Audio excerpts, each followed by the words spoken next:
Okay, so we are recording this call. You can keep that in mind. It likely, with Kevin's permission, will be uploaded onto a YouTube channel that you can view afterwards or share with your friends. So for this reason, if you don't want your identity revealed, we have the video turned off and you're muted. So any questions that you'd have, I'd encourage you to put it into the chat box and we'll get to you. But today is September 23rd, 2020, Wednesday, and I'm Dr. Dina Churchill. I thought maybe I would do a little review first. This Zoom call was set up by the Atlantic Common Law Assembly that was just established September 18th. Again, as you come in, if you can type in the chat box, maybe the province where you're from or the city, that would be helpful so we know what our outreach is. Again, the call will be recorded. So with Kevin's permission, it'll be uploaded and something that you can share. So I, again, ask you to keep your mic muted and your video off during this time. Thank you to Norm from New Brunswick, who's the bouncer for this event. So if there's any, rowdiness or hassle, Norm's going to have to deal with Norm. Someone has their mic on. I think that's you, Bobby. We'll just turn it off there. And Charlene, who's our secretary, administrator for the Atlantic Common Law Assembly, is here and taking minutes. So they'll be available to our members. Charlene's also going to put in my email address and her email address. So if you want more information on the Assembly and what we're doing, or you want to register as a member or be added to our database, that information will be there for you. So Dina Churchill, I was a chiropractor for 22 years. Many of you know my story, so it'll be short. But basically, I started to ask questions and Greg is here, ask questions to the health department and authorities about vaccine injuries that I was seeing in my practice. So through that, my license was suspended and subsequently had kind of a run through the media. So it was there when I realized that they were covering up, the health department was covering up important health information of the corruption in the system. And then, of course, the media sort of dragged my name through with all sorts of different ways of increasing my Google ratings from being delusional anti-vax. But I could see how the media and the health departments were kind of in cahoots, and there was kind of deep corruption within that system. So for the last 2 years, I've been feeling rather depressed, banging my head up against the wall, contacting MLAs, not only here in Nova Scotia, the 51 here, but the 49 in New Brunswick, and trying to encourage and ask information and share some science. Here's Kevin. One moment. Hi, Kevin. Welcome. I'm hoping you're Kevin Annett. Let's just give him a moment here. Is that you, Kevin? Hi there. Hi, great. I thought I was going to have to do the call by myself. No. Welcome. You're safe? Well, for now. Unbelievable. I'll tell you about it sometime. So I was just introducing myself. Maybe I'll just continue with that and then bring you in just a second, if that's okay. How do I, can you see my face all right? Because I'm kind of in the shadows a bit. Yes, you're good. Yeah, right. I can hear you perfectly. So I had that run through with MLAs, and I'd actually went to New Brunswick and presented to the standing committee when they were trying to put through Bill 39, mandatory vaccines. And really, I lost hope and faith in the system. So I stumbled upon common law as out of desperation, really, and seen a few of Kevin's videos just, about 4 or 5 months ago, and got in touch with Kevin and another friend, and I zoomed in with Kevin and thought, how could we create a common law assembly here in Nova Scotia. So that's kind of how I got involved in it, seeing the corruption in the old system, realizing it was broke, and then looking for something else or some way that we could kind of move forward.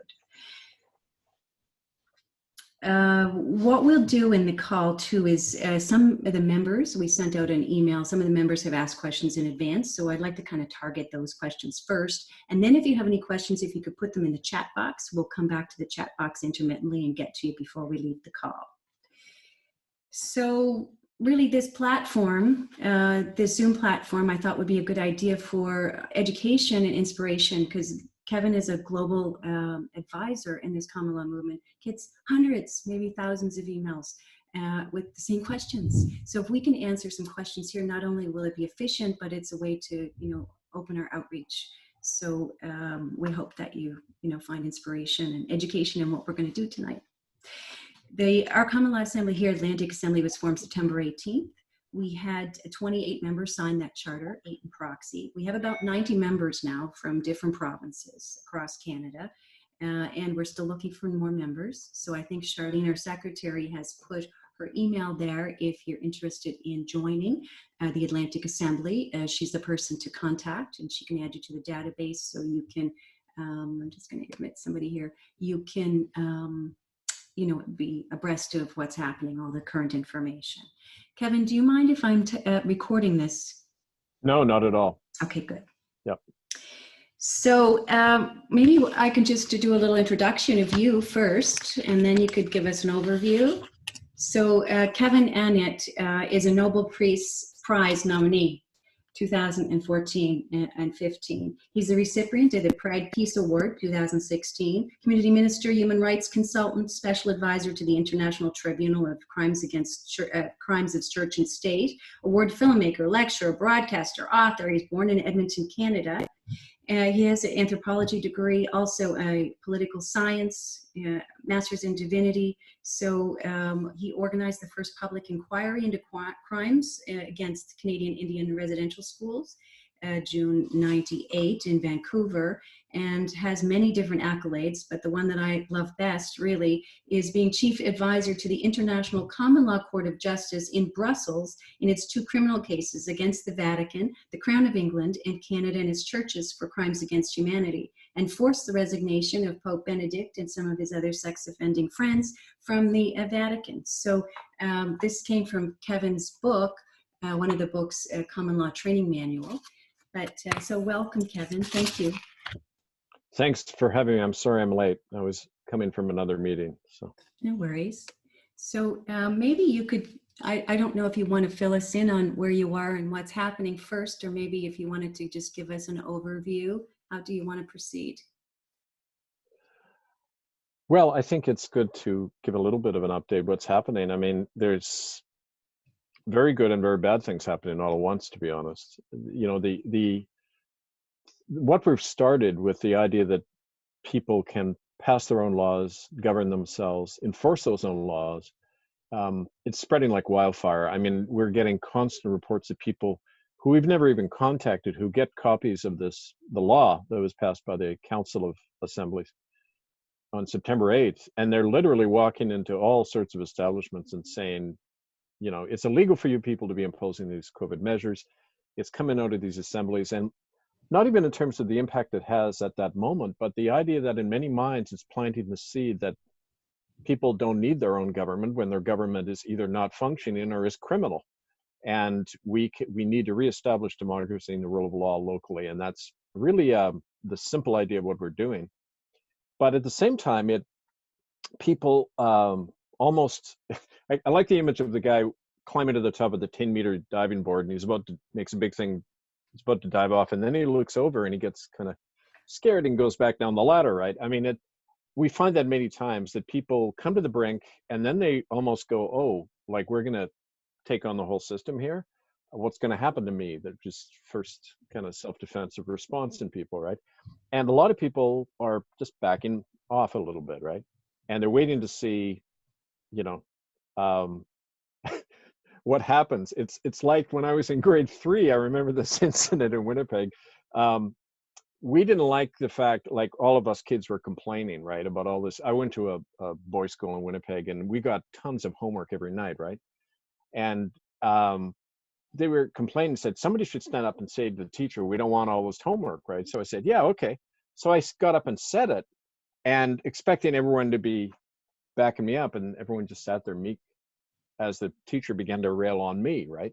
And it's funny how many times that's happened in life with a lot of us, where we feel, yeah, we have to stand up and say these things, and we know our backs are going to be covered, and then we look around and know they're not, because an idea of something is very different than paying up personally. And frankly, we all avoid doing that. any way we can, we will take the easiest route. It's just, I think, an innate human kind of characteristic, as long as we're thinking in terms of self-preservation.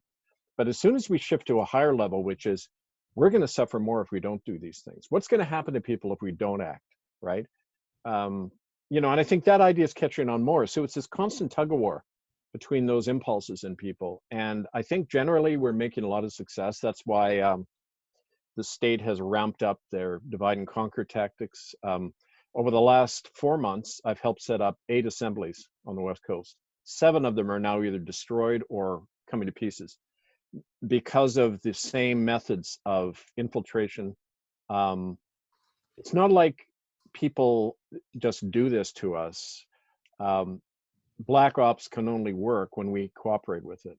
When we to some degree believe lies, respond in fear, and simply say, I don't want to hear this. We forget about ad hominem attacks on individuals. Let's focus on what we know is true. And unfortunately, at this stage, it could be because of the general climate of fear, paranoia going on. It's easy to stoke people's fears and get them to turn on each other. So, I mean, one of the questions often asked me is, what do we do if the police come to the door? I say, you don't have to worry about that. They don't have to come to the door. They'll get us to destroy ourselves. They're very adept at doing that. And if we don't allow them, if we don't destroy ourselves and keep going, we might face more severe repression, but that's a sign of our strength. And that's the thing all the time to remember. These things wouldn't be happening to us unless, we were in a position of strength and we had an advantage that they are worried about. So, I mean, I don't know, maybe that's just kind of a general intro into the situation now, but I'm generally hopeful because regardless of the fate of the assemblies right now, there's a huge awakening going on across the country with this simple idea that we planted, which is spreading like a virus. And that is people can govern themselves. They don't need the government. Facebook has even had to put out a thing saying, the government of Canada has passed no law prohibiting the COVID measures. Well, that's true. They didn't pass it. We passed it. The people in Assembly did. So why would they have to respond and make that statement unless it was everywhere? And I'm finding that's the case. I can't answer all the emails in a day I get of people who are acting on those laws we passed, right? So in your radio show, I listened to the Sunday radio show, and you said you'd had like 100,000 hits on the website. On the original YouTube posting that went up about the law, it's over 100,000 now. Yeah. Mm-hmm. So in the chat box, we're having a few questions. Is Kevin able to share details about what's going on with him, as it sounds rather ominous? Yeah, I can tell you a little bit. I don't want to disclose some things because it might jeopardize the people who are helping me. And but recording, keep in mind. Okay, a few weeks ago, I made an attempt I had the plan to start heading east. And so the first phase of that was to go to Alberta. And that was stopped. I couldn't get to the Edmonton Assembly. I was stopped on the road by undercover Mounties who told me that if I proceeded in Alberta, I could face charges. And so, I did the usual thing and tried to get their names and everything. That doesn't work. And so because I couldn't get to Alberta, we took other measures to try to find a way to get to get east. And we've been relying on those measures, including, I even contemplated flying at one point, which is a very dangerous thing to do these days, because not only do you have to be medically tested before you get on the plane, but they can remove you at any point and quarantine you at any location. So it's not a safe thing for somebody like me to be doing, right? So we, unfortunately, I haven't been able to get to you folks yet, but it's because of that direct interference and other things that I can't describe, but which just go with the territory when you're trying to do something like this. And nobody regrets it more than me, because I was very much looking forward to being with all of you this weekend.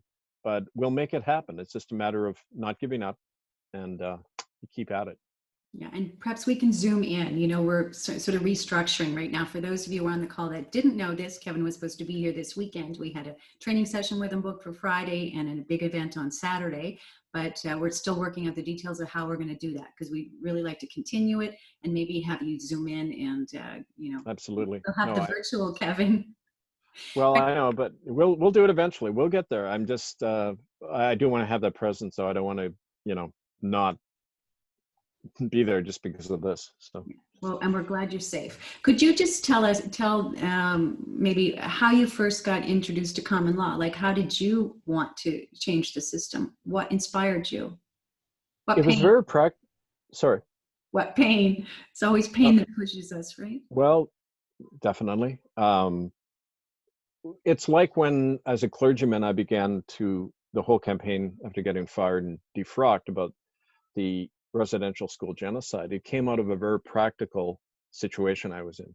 When I was encountering so many Native people who were, you know, killing themselves and killing them each other, um, I knew that was coming from somewhere. It was kind of like a pastoral concern for me as a minister, trying to find out what caused all this. And one rabbit hole led to another, and I soon found myself taking on my whole culture and its big lie. The same thing with common law. In the course of that work over many years, we tried to go through the route of using crown courts. We tried on 3 occasions. I was with the first group of plaintiffs ever to sue the churches and government over the residential schools, resulting in what was called the Brenner decision in the BC Supreme Court that found the churches and government equally liable for these crimes, the death of over 60,000 children. But then, of course, the government stepped in and cut off any effective legal action, put a statute of limitation on stuff, the usual things the perpetrators do to protect themselves. And on 3 occasions, in different provincial Supreme Courts, it was ruled that the Crown courts could not rule against the Crown, right? It was called ultra vires. It's beyond their jurisdiction to say, yeah, boss Elizabeth in London is guilty of crimes against humanity.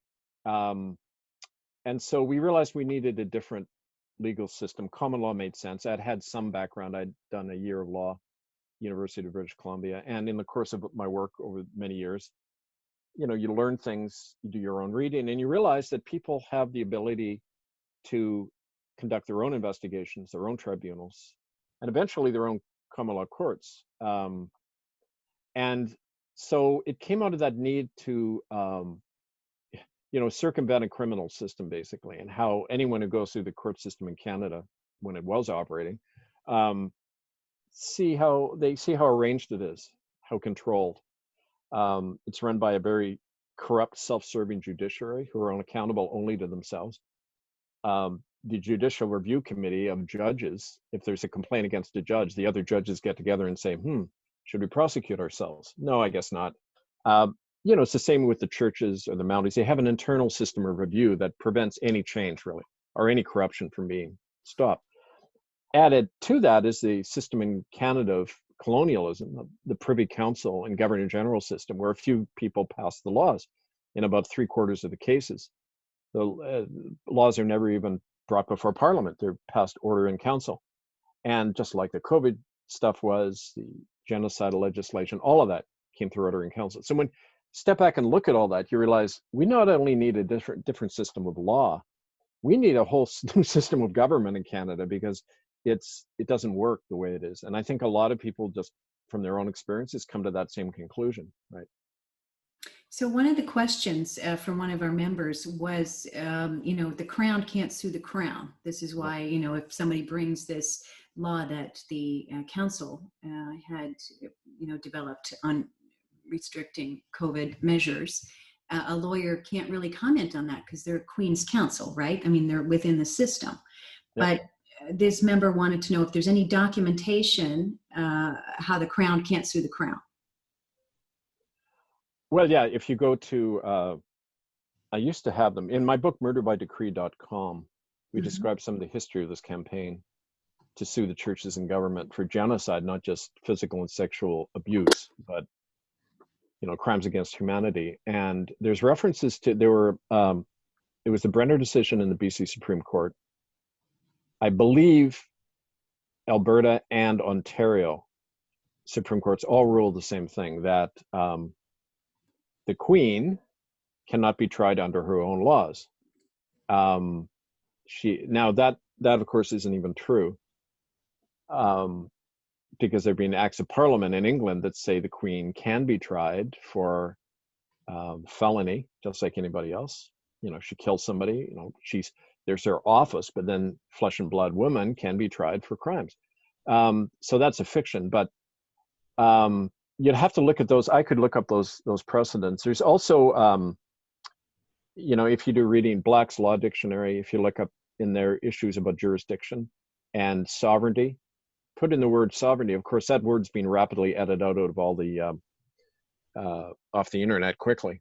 But that whole notion of sovereignty is that you cannot be tried under your own laws, and that's, of course, we flip that and to our advantage in that when people pass as a sovereign assembly, when you pass a law, it has binding authority, and no power has a right to negate that. And it even said that in the Acts of Parliament that deposed King Charles and established the Republic in England briefly in 1649. It said the king and the crown cannot oppose any court set up by the people, by the commons. And so there's long precedence for all of this. And ultimately, there's an old saying in English common law going back over 1,000 years, even before Magna Carta, and it said, "Be you ever so high, you are not above the law." So and the Nuremberg decisions after World War II said, saying you're following orders is no longer a defense for committing crime, right? Or hiding behind your office. Well, I'm a head of state, therefore I can't be tried. That's not true at all for anyone. That was proved in the prosecution of Slobodan Milosevic, president of Serbia, during those war crimes trials. I mean, so all the precedents stand on our side, and yet it's kind of like watching the naked emperor walk around. Everyone's saying, oh, like Canada's this democracy, and we're even having an election now in BC next month. It was a snap election called, and they've got all the trappings of democracy, when in fact the same government in BC has passed a law, Bill 19, that prevents you ever from suing a politician. So they place themselves above the law, but now they want you to vote for them and ratify your own slavery with a mark and a ballot. So I mean, the whole situation is so absurd that we realize that, we have to, if we don't create it, we're going to keep going down into this gutter that leads to total slavery. And I think people intuitively know that, but we have these precedents and the law on our side, really. So a question that I keep getting asked over and over again is, how do we enforce it? Is there any, especially with the current authorities, how do we allow and show the current authorities what you just indicated? It's a long campaign for hearts and minds. It's not done overnight. How you get it? You appeal to the police. They are obligated to enforce this law. That's the point.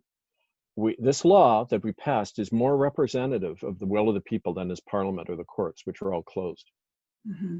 Okay, so and here, I gave you an example of this. Chief Capilano, he was one of the Squamish elders who helped us in our campaign in Vancouver when he, with me and others, occupied these churches that kind of forced the apology and a lot of this stuff out. And Capilano put into the BC Supreme Court an eviction order against the Catholic, Anglican, and United churches. There were 73 of them, of these churches in Greater Vancouver. And he said, you never asked me or my family permission to build here. You use these churches to wipe out our people. I'm ordering you off our land for unpaid rent. Or give me X number. He gave him a figure in the billions of dollars, right?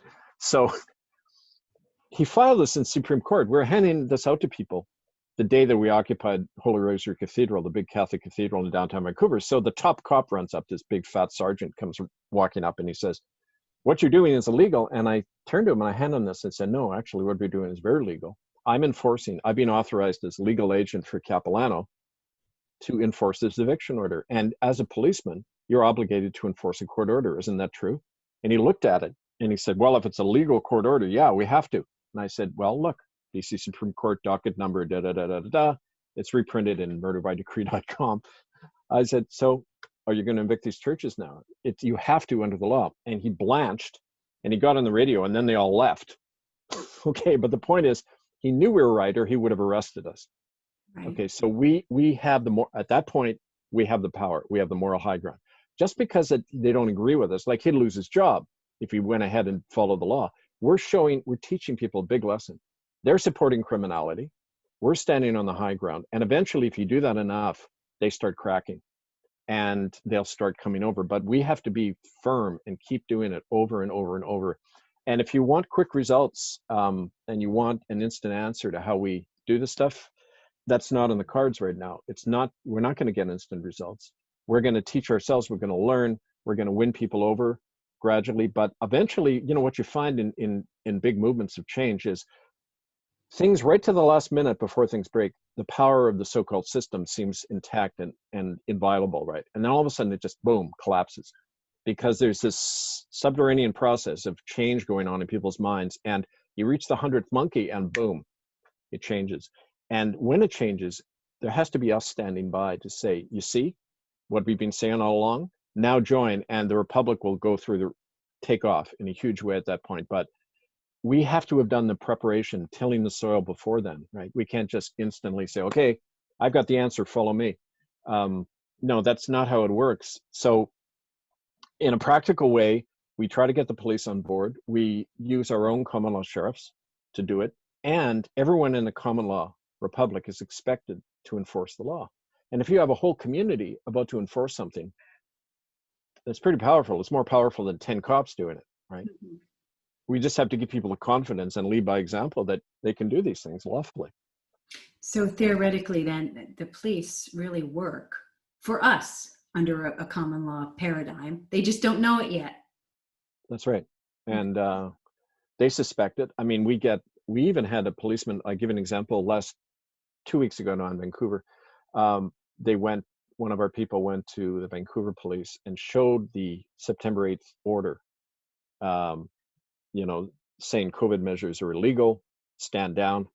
And they asked advice to the cop, what do we do if they refuse and they try to force a mask on us? He says, well, just show them that. Now, that was amazing for him to say that because he knows it's a valid document. Or Yeah. he'd say, this is bullshit. What are you holding that up for? That's nothing. No, he didn't say that. He said, just show them that. Okay. No, that's a validation of what we're doing. But Yes. of course, they're not going to say it any more than they're going to say, yeah, well, your work forced Joseph Ratzinger to step down, one of the most powerful guys officially in the world. You forced his resignation. They don't want people to know they have that power. They want to say, oh, he stepped down for health reasons. I mean, so it's just that tug of war all the time, right? So really where we are right now is an education process where we're having to educate ourselves as common law members and then make sure we educate the authorities. Education, yes, but not simply talk, because that isn't really what education is. Education is learning from experience, and that means action. Mhm. So we want to really, that's why we always say set up education and action committees, because the two feed off each other. You have an experience, you come back, you talk about it, you modify things, you go out and teach people things. They're twins, education and action. We don't want to separate them in any way. Right? Okay. I'm just going to check and see if there was any questions on what you'd said. I think I've answered your question, Ricky, or Kevin has answered your question, but if you have anything else there, I'll come back and we'll check. So the other question is around from one of our members, from Linda actually, who's the education coordinator, clarity around terminology. Like, is the word republic something that's meaningful right now? I'm sorry, terminology and The word republic. uh-huh. So is that meaningful right now? And is it considered a private corporation within the Republic of Countries? So if you could maybe clarify that. The Republic of Canada is considered, is it a private or public corporation? Even It's though, neither. okay. It's neither. Canada, capital C, is a corporation, right? Um, the Republic, and it represent, and the proof of that is that it only relates to us in our capitalized letter form, right? As the corporate fiction. It cannot relate to us as a man or woman. And a simple way to do that is when they say, what's your name? And you don't answer them, they can't do anything. Because your name is your link into the corporate fiction created at birth when your parents registered you, right? So what the Republic is not that artificial person, but the natural flesh and blood, man and woman. The proof of that is that we're creating it ourselves. When Facebook says the government didn't pass this, that's true. We passed it. But the machine can't understand that. They can't understand that how people can act outside the machine. Mm-hmm. And most of us whose minds are conditioned by the machine can't understand it either. You say, well, can we do that? Well, of course, we just did it. And enough of us do it and becomes reality, becomes the law, right? It is the law. So what the Republic is a manifestation of our humanity. And that's why it's also created from the grassroots, right? Now, there's a lot of disinfo out there. I just saw a thing some guy wrote from South Africa and said, no, Canada is really a South African term, and republic really means corporation. And you can read all sorts of fanciful ideas all over the internet. You know, I love this quote. It's from the French philosopher Montaigne in the 16th century. He said, human beings are insane. They cannot create a fly, but they create gods by the hundreds. And I love that, because it's like, we are built, the human mind can create incredible scenarios. Are they true? Well, unfortunately, with the internet technology, anything can be true. You know, anything can seem to be true, but what is true is right here. We know it's true in here. That's the basis of common law. We know it's true. We can tell the difference between right and wrong if left to ourselves and not messed with, which is the whole point of all of this, what they're doing and what we're doing to ourselves all the time, right? So republic is an expression of natural law, where our rights and humanity only exist when they're practiced. And that's the extent. Like, you know, the quote I love all the time is when John Adams in the American Revolution said, America is unique in history. It's the first time men and women are govern themselves. They are sovereign, subject to no one except the law and their own conscience. And when you really let that sink in a bit, you realize, well, that has nothing to do with corporations and fiction and ruling, because the corporate structure was set up so a few could rule the many, right? That's what LTD means in a corporation, limited liability, which is nonsense, because in life we have unlimited liability. I am liable for what I do to you, but corporate officers aren't. They can commit mass murder and not be held liable. Corporation was set up to allow that. So when we're talking corporation, you have to understand, what are its roots? What is it there for? It's there to allow a few to get away with mass murder and to have all of us enchained into the system so we don't challenge that. But as soon as we step out of it, we're free. And that's what a republic is, free souls who govern themselves. And anyway, from the point of view of the logic of the system, it doesn't make sense, but we got to get outside the logic, and our first battle is right here, right? So one of the questions just came up with something you said of federal elections. You know, should we even bother to vote for any of the corrupt gangsters? No, for a whole number of reasons. First of all, when you vote for somebody, even if they get elected, you're signing away your authority to one woman in London who's a convicted criminal, and there's a standing arrest warrant out against her. Every MP takes an oath of allegiance to Queen Elizabeth and her descendants. That's the quote, not to the people or a constitution. So it's an act of treason, really, to vote in this context. Secondly, in the present context as well, there is no functioning government. So what are you voting for? You're voting for people who put themselves above the law, who are imposing a police state on you. Why would you vote for that? What we need to do is create our own electoral system where we're saying, okay, we're going to have elections. Like what I did in the last federal election, I ran in Winnipeg North for the Republic, right? But I didn't run to get elected. And I didn't even use the word representative. We said, I'm running as a delegate to a future Congress of a Republic. And I'm using this as a platform to propagate the idea so people can start thinking in a different way. You could use elections for that reason, for education purposes, but not to get elected, because it's a controlled game. It's a playpen, you know, for I talk to any MP honestly, and they'll tell you that what they can and can't do, right? Mm-hmm. So thank you for that. And there's some comments, you know, thanking you for all the work that you've done. Everyone's in the chat box is very grateful for you. What about the whole income tax being illegal? This was a question that came in different parts, but it was about tax in general. So if we're not paying property tax or income tax, you know, can the authorities come and seize our property? Theoretically, they could, but first of all, ask them by what authority you leveling income tax, because in America, there's a constitutional amendment they brought in allowing that. But there is no such law in Canada. It was an emergency measure brought in during World War I as a wartime act, Emergency Power Act, and should have immediately ended as soon as the war ended, but it didn't. And in that sense, first of all, because there's no law allowing it, it's not illegal, right? Other taxes that are levied by the federal government are used by and large to pay off debts to foreign banks. They don't go into community services or to helping people at all. Also, the Canada Revenue Agency, like we've had one of the women who signed our original Proclamation of Independence in 2015 in Winnipeg, she's a farmer in Manitoba, and she used to talk during our meetings, and she'd say, I work for Canada Revenue, and the whole thing is so fraudulent. They say, don't worry about ever being prosecuted for anything. You can use any pressure you want to force money out of people. There's no accountability. I mean, like just gangsterism, right? Mhm. And no one's ever been able to trace what CRA is, Canada Revenue. It's likely an offshore company that can't be traced. It's like many things that were privatized over the last few decades. They're just corporate foreign entities that aren't answerable to the government, even though, and just like the government is not answerable to the people. Now, if you have a system of unaccountability, why would anyone take part in it? And final point on that is that under international conventions, when your country commits crimes against humanity and war crimes, which Canada has, it's been convicted lawfully by that, you're obligated not to pay taxes, not to vote, not to take part in that system, because then you're colluding in a crime against humanity.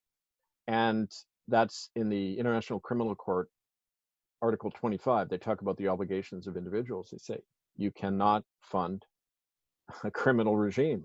And so, I mean, on all those counts, you may not be able to stop them from putting a lien on your account and everything, but it's an act of a criminal. That's the point. And they don't do that very often, because if they do, they'd get a lot of people riled up. They do it selectively, targeted individuals selectively. But because they're criminal, they don't want to bring too much of a spotlight on themselves. It's like when we're exposing this stuff by the churches, they never sued me because they knew the last thing they wanted to do is to get into a court of law. Because the first thing, I just pray the churches would sue me, because the first thing we'd do is get into examination for discovery before you even go into court. And each side can demand evidence from the other. So I'd say, great, let's get into the church archives. I want to see all the evidence you guys have got. That's not what they want to do. So they will never sue you. They very rarely come down hard on you. They just, it's like, a death threat. Well, why would they give you a death threat? They'd kill you if they're going to kill you. They're not going to give you a warning beforehand. These things are 99% of just scare tactics, and they rarely follow through. That's my experience. Right. So the difference between maritime law, common law, and natural law. Well, natural law goes by different names. Land law jurisdiction, you see that among native sovereignty groups. They use that term a lot. The law born within us. Customary law, it's called in English common law tradition, where the customs people establish naturally among themselves, right? That's the law we create, how we're to operate together. Common law is really natural law applied to human beings. And the state continually tries to co-opt the term and the expression, like the county sheriff system in America, which is a holdover from the English system, where the sheriff was originally elected by the people in the village in the shire and to help police the community, right? Then the king came in and made the sheriff his agent to collect taxes, right? So co-ops the sheriff, co-ops the term common law. You hear a reference in law school. They taught us English Canada follows common law tradition, Quebec the civil code, which is, going back to Rome, the idea that the state brings in statutes and then you just obey them. The ruler tells you what to do. Common law says, no, the courts can be, you see, the beauty of common law is that it grew up in England over the centuries as a bulwark against the power of the king. It was a resort for when people were being dragged into these Star Chamber courts where you couldn't know the charges, you had to plead guilty. It was like a church inquisition, assumption of guilt. You had to plead your guilt or you'd go to the stake, right? And the courts in England functioned like that for a long time as a refuge for people. Now, just like after Magna Carta was signed, they were trying to, the king and the pope were always cutting into those rights, but the point is that the state's always trying to do that, like they're doing right now with our movement. They're trying to destroy it, control, co-opt the language, and all that. But it's a constant tug of war, like I was saying before. And maritime law is, well, I think people know this to some degree already. The law of the ship that says the captain is supreme ruler while you're on the voyage for your own safety. You relinquish temporary authority to the captain for your own safety, but as soon as you land on the dock, you have the law of the land again. Well, the two bars on the Canadian flag represent the fact that, hey, guess what? We've taken Admiralty law, we extend it to the whole country now, permanently. Like, who did that? Did we ever give our consent to that? No. But they play these games whereby, in the construction of the court, like a captain on the prow of the ship, and that whole bit. It's mostly psychological weaponry to make people feel that they don't have authority, only somebody else does over them. And maritime law goes back. In fact, the thing about maritime law, Admiralty law, is it goes back to in the late Middle Ages, when the nations of the world begin to chop up the world. When the colonialism started and the different empires are grabbing all sorts of, North America and Africa and Asia. They said, well, we got to set up jurisdictions so we're not colliding with each other. So they created things like, law of the sea, territorial limits around different countries. The idea of, which you've heard probably, terra nullius, the land of no one, which the Pope applied to everybody living in North America. All the millions of native people here didn't exist all of a sudden. It was the land of no one, like an island created by a volcano. Boom. The first power that gets there, it's theirs. Well, they emptied this place of all people, which is why it was so easy for us to wipe them out, because in our legal system and in our minds, they weren't really here. They weren't people. And that's applying Admiralty law, or maritime law, that, whoever gets there first with the biggest stick gets the place, right? Which goes against all the European legal traditions that said that you can conquer people, but it's still their land. It's still their traditions. It's still their customs and their common law. The Roman Empire often would do that, let people keep their local customs, right? In order to manage them better, right? But they didn't, certain things were inviolate, but under Admiralty law and really canon law, church law, nothing's inviolate. You either go along with us or you're dead. We have the right to wipe out anybody not like us. That's at the core of genocide. So these things are all tied together. Sorry for these long-winded responses, but there's just so much to talk about, right? This is great. I'm just going to go to a practical question here from the chat box. If I arrest a store clerk or a store manager or a police officer, restrictions imposed, where do I take them if I have no jail cell? Who deals with them? Well, first of all, I wouldn't aim that low. That's store clerk. But anyway, that you even without common law, under Canadian law, such as it is, the criminal code allows you to perform citizens' arrests. And it's actually a few years ago, the citizen arrest laws were broadened. Before, you had to witness a crime, and then you could detain the person until the cop showed up, right? But you couldn't use unreasonable force. You couldn't go over and slug the person. You had to just detain them, right? Now it's been extended so that if you even suspect there's been a crime committed, you can detain them. Well, say no more. Like, that is perfect for us, because we know that these things are harming us. Apparently, somebody told me today the Center for Disease Control just announced, oh, well, we don't think it's airborne. Yes. This COVID thing. Well, then take off the mask, people. What good are the masks going to do? But the point is, there's so much evidence showing that it's harming us that we can, under citizen arrest laws, detain anyone we like, saying plus, armed with our new law, it's a crime to impose the COVID measures. Literally, it's a crime. So under that, you show it to them and say, I'm detaining you, and we're calling the police. Enough people do that with the police. And I know from having worked with them a lot in street ministry and that, the police don't want to be bothered with a lot of this garbage. They're not goons by and large for the system. They're in their chain of command thinking and the statute, the law thinking, and they don't want the hassle. So if you can show that you're a responsible community that's protecting yourself, they're going to appreciate it. That's why we want to invite the cops to our common law workshops and everything.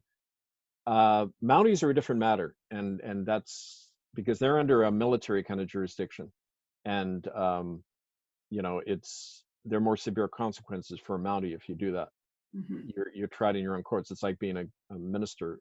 If you go up against the church, boom, you're outside Canadian law, as I experienced, right? Mm-hmm.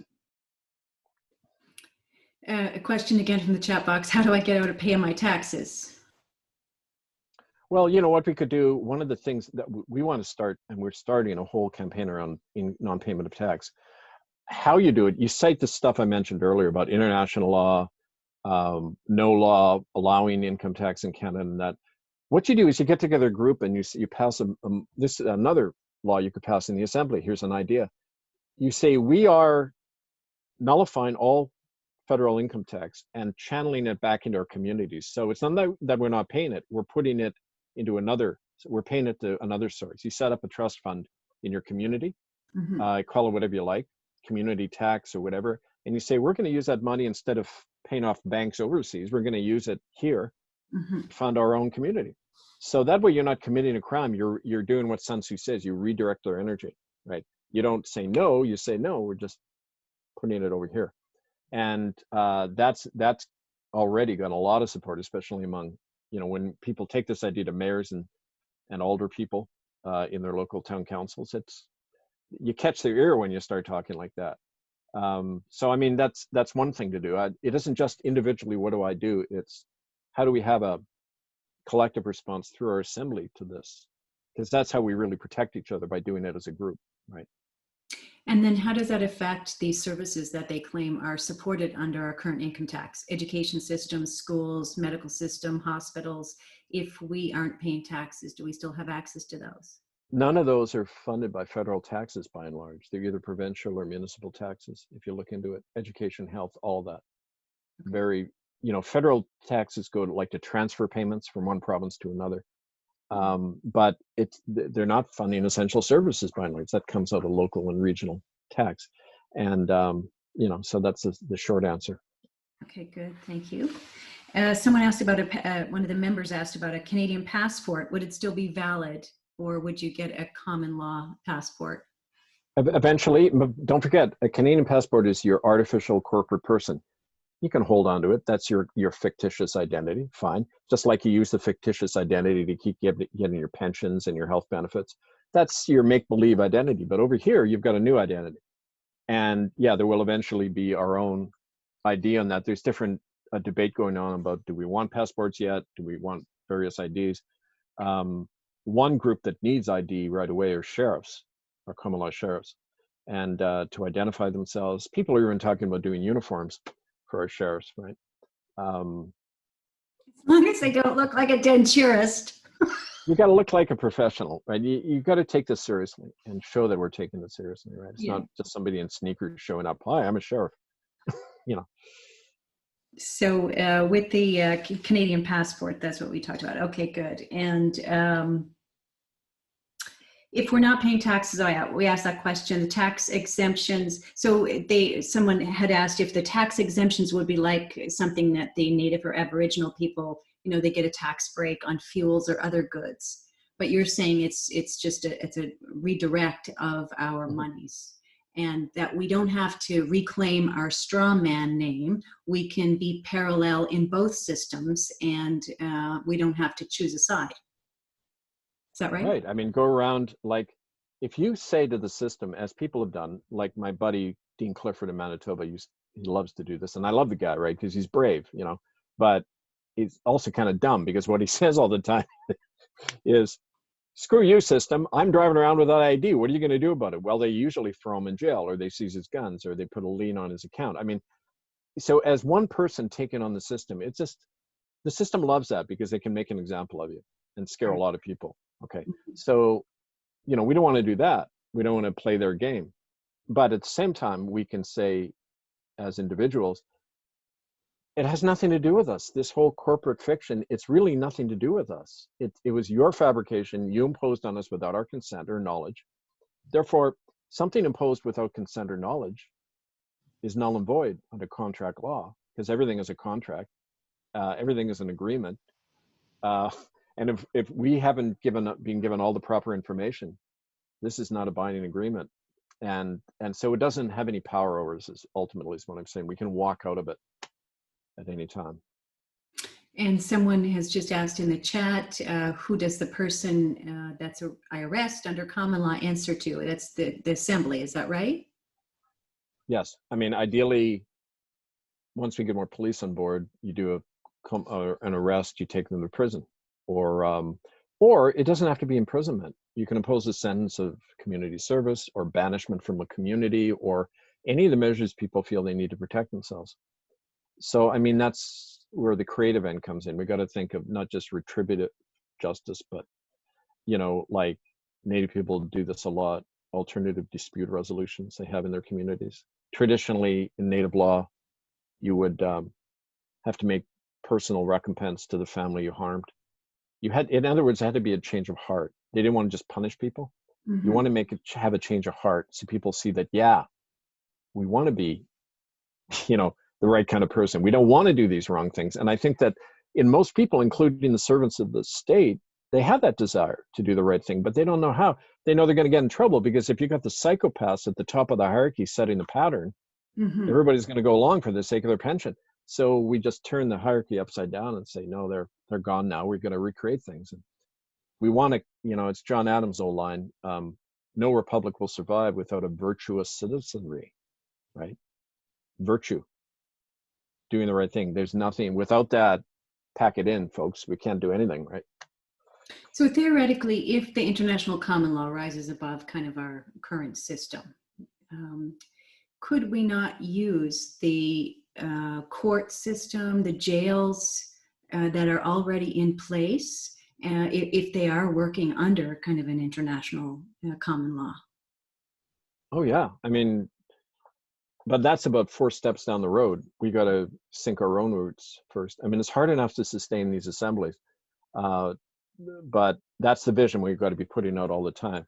We're not fighting the system and the people in it. We're winning them over.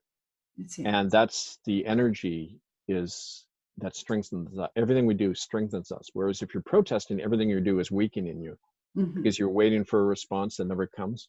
That's it. You're saying you're protesting with the idea that you're asking for something from a system that's gone. That's it.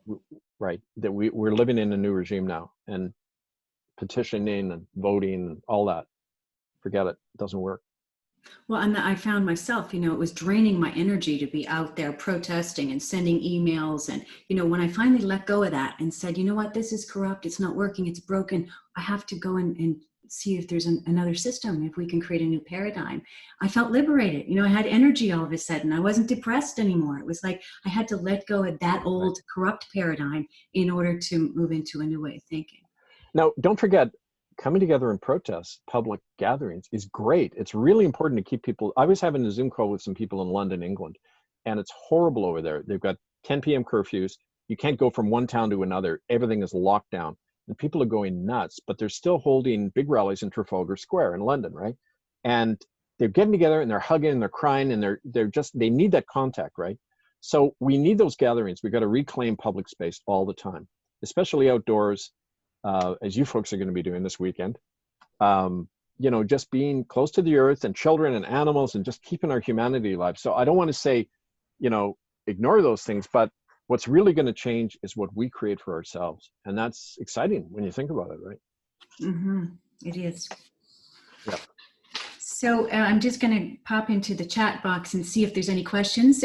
Someone's asking about Christopher James. I think you've spoken with him, haven't you, Kevin? No, it was going to be set up. I didn't really know about him or his work until a few weeks ago. And when I was to go to Edmonton, it was stopped. The folks there wanted to set up a Zoom call. So it was set for a Friday. And then somebody sent me emails where he was condemning me. I think that's the polite word for it.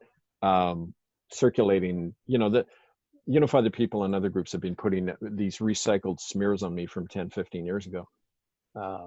And he was repeating them. So I didn't know. My first thing is to question emails because they could be coming from anybody, right? So I wrote to him saying, did this come from you and what's going on? I never heard back. And then the people in Edmonton who organized it said that they had taken him to task and say, why invite a dialogue with Kevin if you're just going to attack him before you even talk to him, right? That's not productive. So it's like with anyone, I say, yeah, let's work together, but let's do it kind of sanely instead of first thing you do is you stick the hatchet into each other. I mean, and say, I think one of the statements he said, you have quite a reputation. And so I wrote back as part of my email response, I said, well, is it the real reputation or the contrived one created by RC and PE division in June of 1998 when they started the smear campaign after our first tribunal? I mean, which version of Kevin do you want to believe, right? Have you ever met me? I mean, actually this Sunday on my blog show, I'm having two of the organizers of Vancouver Island come on to talk about their experience of having navigated these smears, and they have direct experience. I didn't know either of them, two women on the island, but they asked to come on to say, you know, we have had experience of you, and we see that you're not overbearing. You sit there and listen respectfully, even to the people criticizing you. You're trying to work. You're not asking for any money ever. You pass a hat for travel expenses. They want to share that with people because you've got to break through these lies, because it's, you know, dozens of people step back as soon as they hear bad stuff about one of the organizers. And the FBI call it bad jacketing. We talk about it in Whistleblower Manual, and these are coming your way. There's an order coming.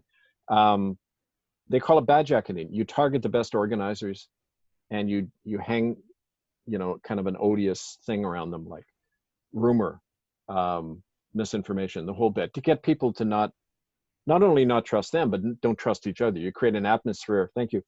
You create an atmosphere of suspicion and doubt about everybody, and the group destroys itself from within. That's why you don't need cops breaking you up. You'll do it to yourself if provoked in the right way. So that's important to understand. That it's my long answer. I'll talk to anybody. You know, let's talk, but I mean, let's not throw arrows needlessly, right? So there's a question on religion. Love to hear your perspective on mainstream religion. Is that a long, Oh, you got an hour? a long response? As a former clergyman, yeah, let me go. I've never believed in organized religion, even when I was part of it. I was, you know, even before I got thrown out and defrocked publicly, first time in United Church history, a public defrocking.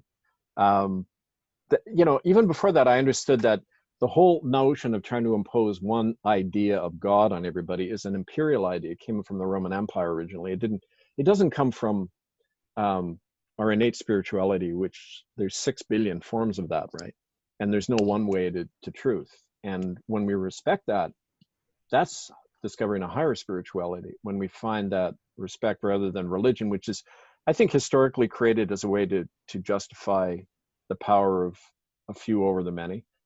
You find, and I remember when I was taking anthropology, one of the things that was interesting, if you go back about 6,000 years to the rise of the first states, it coincided with the rise of the first temples, because the priest was saying, this, the family of pharaohs are descended from the gods, and you have to labor for them and fight in their armies. Like, why would some poor schmuck in a field go and fight and die for some stranger unless you believe that, you know, you're going to go to hell if you don't, right? So religion and the state have always been like that. We've seen that in the genocide in Canada, tag team effort by church and state to wipe out so many children and destroy their culture and lands and everything. So that's what religion is, and we have to step right away from religion to discover our innate spirituality. That's why, you know, that subversive quote from Jesus, the kingdom of heaven is within you, and my kingdom is not of this world. Well, somebody should remind the Church of Rome of that, you know, where I remember the first time I went there, I couldn't stomach going into the place, but a friend went in, and in the Vatican Museum, there's a big sign that says, papal blessings, 150 euros. And I thought, oh, so if you get enough, you pay enough money, you get into heaven quicker. You buy your way to heaven. God actually, as a matter of fact, the joke was God prefers cash to credit, according to the sign. Like, they really believe you can pay your way into heaven. And that's, you know, that's religion, right? And it's designed, religio in Latin means to bind together, to bind everybody together into this big corporation, right? And it's the other way around, where we come from one source and we have infinite diversity, and our spirituality needs to reflect that, right? And that, anyway, maybe that there's a lot more, but that's kind of my general outlook. Thank you for that. A question from Norm, who's from New Brunswick. The development and proliferation of common law assemblies will eventually put us on a collision course with the Canadian state. What provisions are being made for a civil war?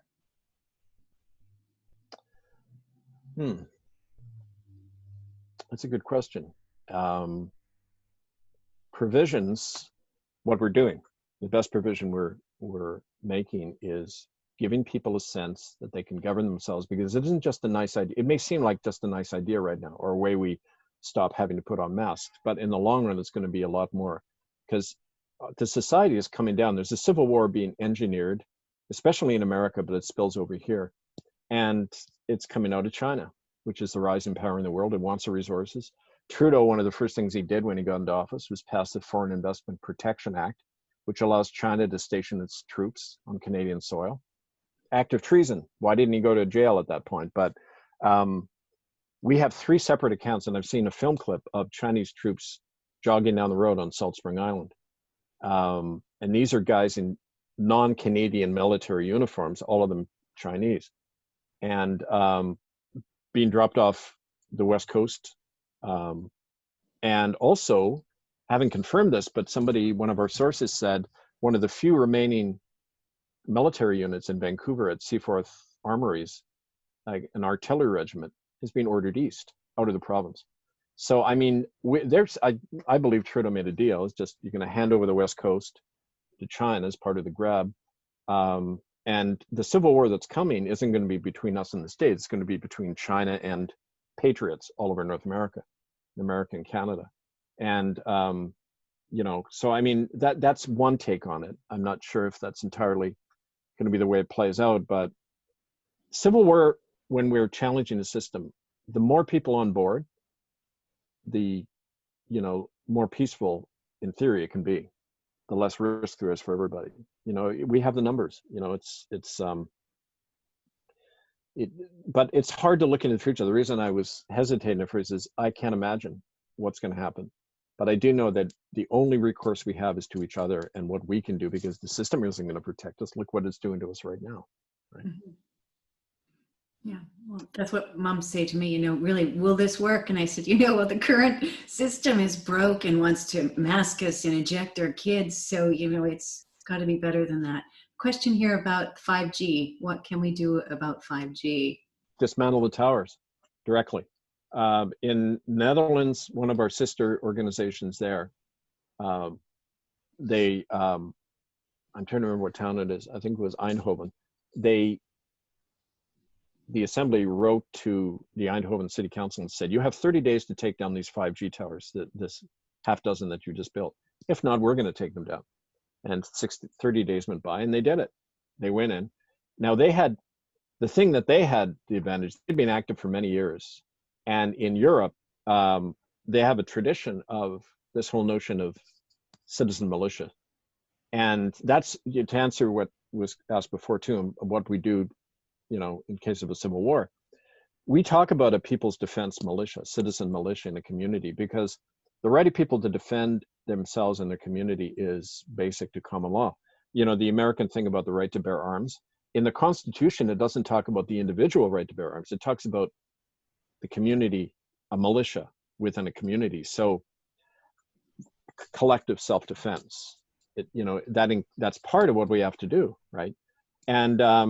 And so, yeah, they said the whole 5G thing is they took them down. They destroyed the towers. And there wasn't any repercussion because they had been given them fair warning.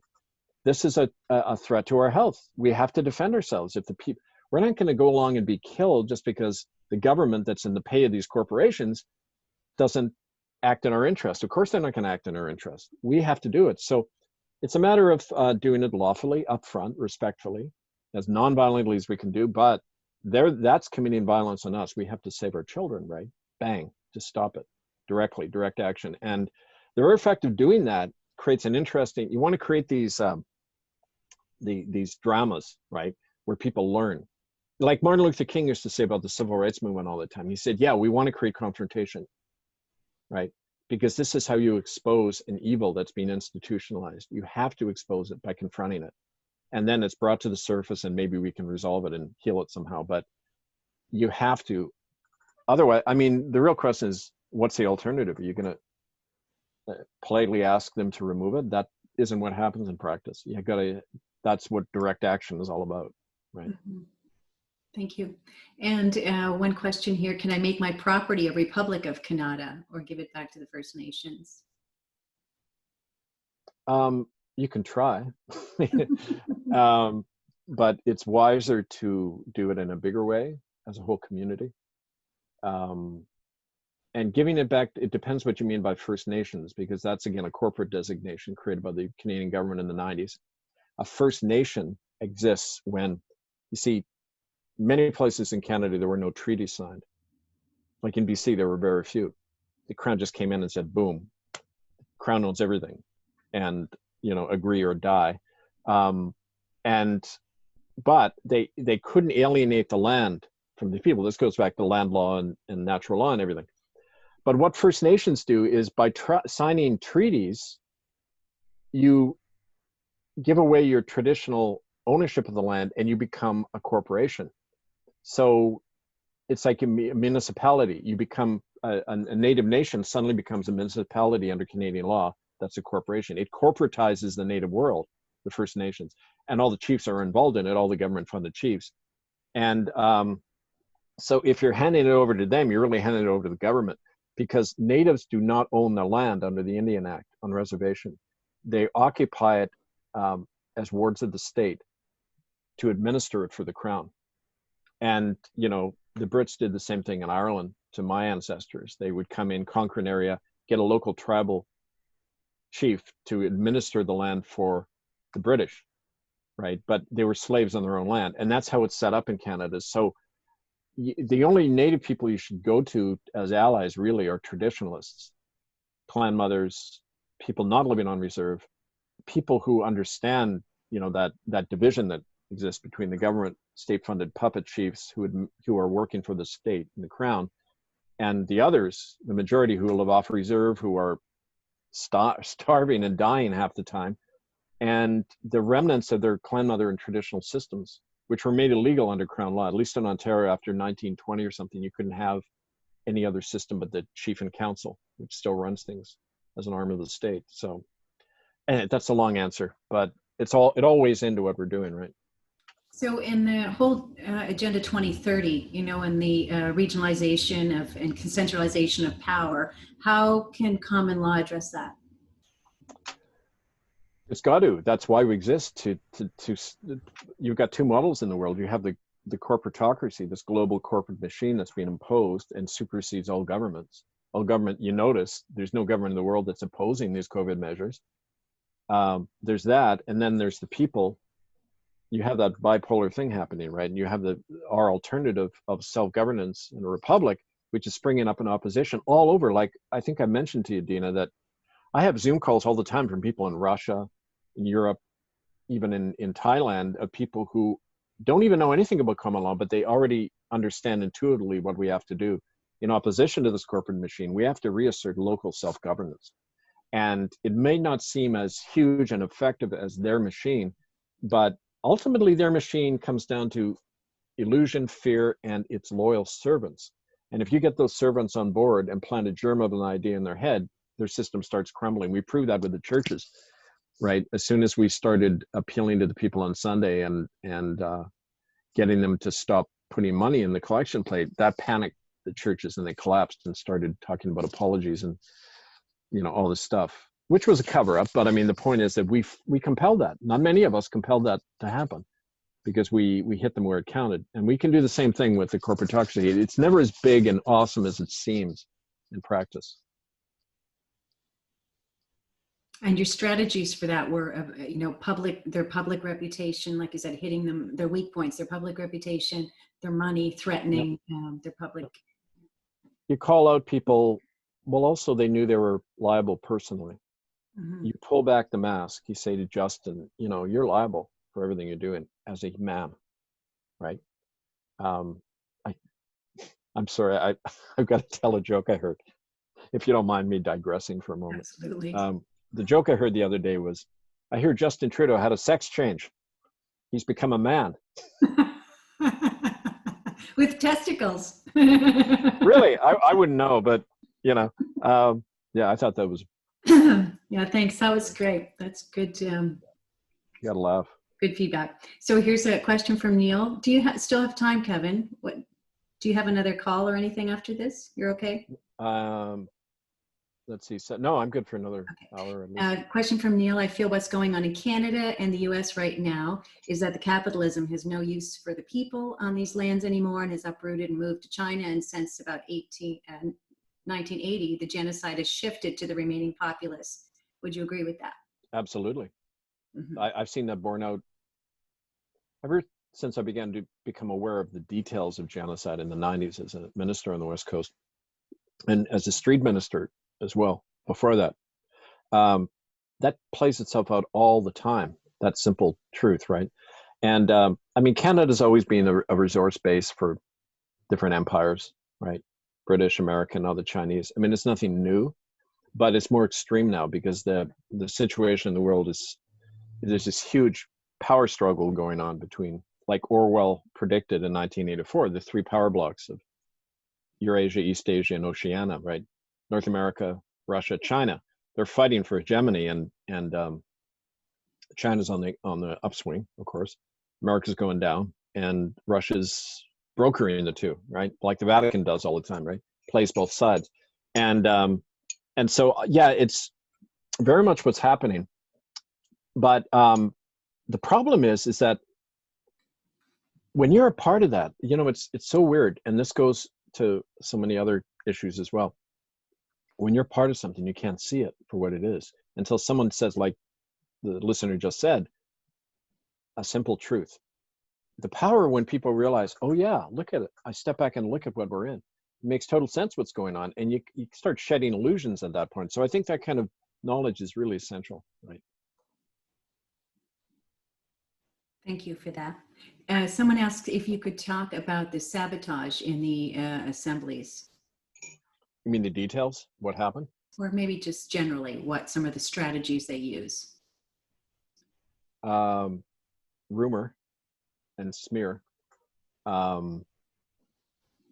rewriting history. Like, here's the thing, the pattern is you want to take out the most effective people and the ones who are least willing to budge. And that's one of the reasons that I've been targeted over the years, because I keep talking about the genocidal nature of the system, not please give us compensation, but yeah, it's genocidal in nature. And the way a system deals with a unyielding opponent who's talking in more revolutionary terms, right, than just reform terms, is you isolate them right away. And so, for example, what we heard time and again in the assemblies is initially people were really welcoming. They loved this whole perspective and everything. But then individuals would start showing up, which is easy to do in assembly because the doors are open. Anyone can walk in. On Vancouver Island, these two guys showed up and they seemed nice enough. They were ingratiating themselves with everybody. But then through the grapevine, I heard that they were saying, well, look out for Kevin. He's got a checkered past, right? You don't know everything about him. So right there, that's planting a seed of doubt, like you do in a trial with the jury. You plant a seed of doubt, right? And in the present climate of fear and everything, it starts really growing. And you're in a catch-22 then, because if you're accused of something, if you ignore it, it sounds like you're not contesting that it's true. If you take it on, you get wrapped up in defending yourself, you look self-defensive, and you're distracted from all your work, which is the purpose of it. It's not to take out even one person, it's to distract everyone. So that every time that happened in an assembly, I'll give you an example. In the Cowichan assembly, pretty soon people were factionalized over this stuff. And it wasn't just about me, it was, well, should we issue these stand-down orders? Aren't we going to get in trouble? It was all that fear. And eventually, I heard the other day, they not only broke away, and the very people who signed the charter then burned it, almost to prove to the police, see, we're not a threat. Please don't hurt us. Now they're holding rallies in Duncan, British Columbia. They had one of a couple of hundred people. They're all masking. They're all distancing. They went to the police and said, we're going to sanitize ourselves. It's like they've totally collapsed. And these were the same people who were signing the charter, who were saying, yeah, we need to take back authority. We need a republic. All of the stuff we're all talking about now, they were saying that, and they were very sincere. They've done a 180-degree turn. And the advantage of having a scapegoat like me is they can blame it all on Kevin. And that way they don't have to take responsibility for everything. Because I'm finding this is a general case with this technology over the last 20 years. It's really infantilized the human, psyche. It's made people very immature emotionally. So someone can't just say, I'm scared, I want to drop out of this assembly, because they won't say that. They'll say, Kevin's causing all these problems. So you switch them, you put the responsibility on one scapegoat, and then you don't have to do anything. That's what a child does. It's his fault, not mine. And I see that more and more the case. There's this real immaturity that's being stoked at every level. And if people aren't able to overcome that, some do. Some people hang in there and they're more mature. They're older usually, and they can see they've been around the block a few times. They see what's going on. and they hang in there. But the majority of people who come in, especially young people with families and people with a lot to lose, you know, in their own mind, they fall prey to this very quickly. And I marked to somebody today at the meeting that 20 years ago, when they started this after our tribunal in Vancouver, it took about 2 to 3 months for them to turn the original group against what we were doing. Now it takes 2 days. Same thing can be done almost overnight, and that's because of the technology. You look on there, and it's easy to subliminally program people over this technology. Don't trust Kevin. There's memes put out there. Kevin Annett's a fraud. People who work with Kevin die. You saw these things coming out, right? Oh my God, is it true? And it's true. There were Native people who worked with me who were targeted. But I mean, any of us can die. Any of us can be targeted. That's not the point. They associate fear with my name and with anyone. Any consistent oppositionist goes through that. And that's why people need to read this book, because it lays it out, right? Well, when we were starting to collect people to form an assembly here in Atlantic Canada, we had, you know, a number of members from different groups, you know, sending me information, and my inbox was full of hate mail, you know, and people were coming to me with, you know, this propaganda and advertising. And that was my approach, was really just to show them who you were, to give them the information, and to say, you know what, this is not for everybody. This is for a group of people who have sovereign minds, who can think for themselves, who can critically analyze the information, because those same people who are doubting you from the beginning are going to be the same people that put on the mask and roll up their sleeve. You know, we're looking for people who are strong, you know, heart and mind. And this, I think, if you build that solid foundation right from the beginning, you know, you just get stronger. But that's all true. And the thing to remember about this campaign, it's organized and it's coming from the state. Mm-hmm. And the proof of that is the people they tend to first target and who drop away are always the conveners, the secretaries, the people in authority who have access to the mailing list. They're the ones targeted right away, and they're targeted in the same manner. Mm-hmm. And you know, it's so familiar because I've been through it a lot, but the pattern is there, and that's because it's coming out of the same source. It's not just people who are disgruntled. This is an organized campaign. Mm-hmm. And that's why it's all the more important to be really vigilant and start favor smallness rather than largeness. You know, start, you know, one of the things we're recommending to people too is that they set up small cells of 3 people who can go out and do action. They don't need to even tell anyone what they're doing, but they're out there, and that way it's harder to infiltrate and take down when we're lighting 1,000 brush fires rather than having the one big one, right? Right. Love that. So we talked about the sabotage. Anybody have any questions? I'm just scrolling through here now. If you have any questions, you can put it up. I think Charlene also put your radio show on Sundays at 7 Atlantic time, and your website, Murder by Decree, where all these books are. And I haven't received the books yet, but you'll have to send me. I have so many people asking about book lists and price lists. So I hope that they're going to be here for our weekend event, but maybe you can send me that. Someone's asking to elaborate on the RCMP. I don't know if you want to do that or not, Kevin. What aspect of the RCMP? We have no local police here. RCMP have the policing contract. That's right. That's the trouble in small towns, in that it's the Mounties. And it's more, I've met Mounties. I mean, it's funny because I don't know if you've all seen my documentary Unrepentant, which was about the residential schools crimes and everything in 2007. It's up on our site. But the guy who directed that, Louis Lawless, I love his name. He did a movie or a documentary after that called Behind the Red Surge, and it was interviewing women Mounties who had been raped on the job. You know, there was Catherine Galliford was a female Mountie in Vancouver who brought a suit against the superintendent of the Mounties for on-the-job harassment and how it was an unsafe environment for women, right? And we met, I mean, Louis and I went around meeting with all these Mounties, off-duty Mounties, and the stories they have are mind-blowing. The level of corruption and criminality, you know, the way they work, the higher levels of the Mounties are working hand in glove with Hells Angels and criminal rackets, with drug dealing, gun trafficking, the whole bit, right? And how they all said the same thing. We cannot speak out of this, or we'll go away into a prison, military prison for years if we speak about any of this.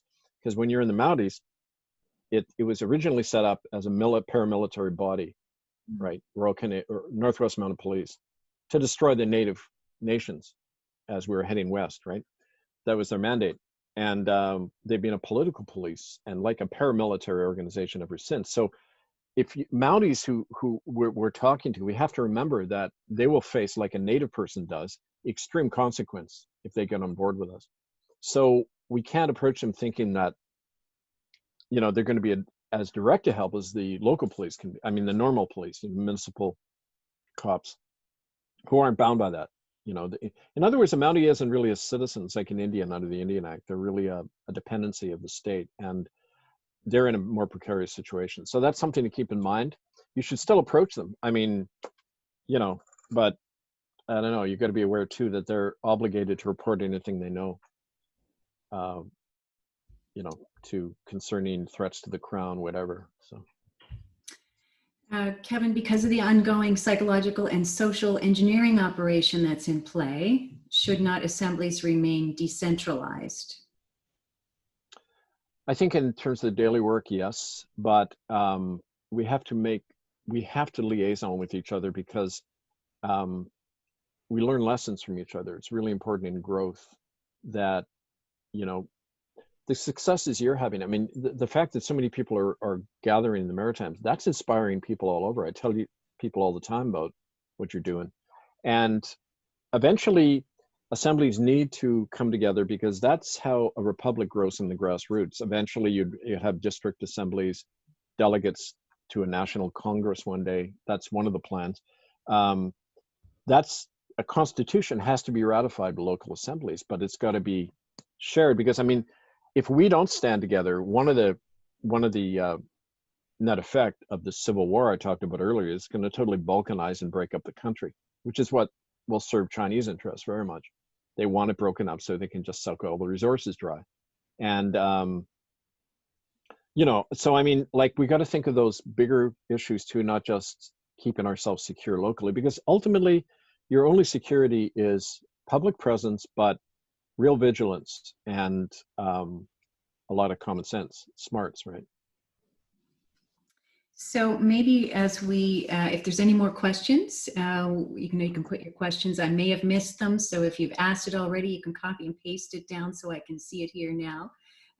But someone is thanking us, for the call. Kevin, we'll talk about birth certificates maybe quickly first. If someone just asked about birth certificates, a new baby is born. Do you want to register them? Never. You're given a certificate of live birth. That's the first thing you get. And that's different than registration, where you get the birth certificate. All you need is that proof of live birth. Just keep it, because once you're registered, you're creating the corporation in the name of your child, and your child is then incorporated into the system. Now, corpus, of course, means dead body, corpse, right? So really what incorporation means, you're being assimilated into a dead body. Your living essence is being, like what they're doing.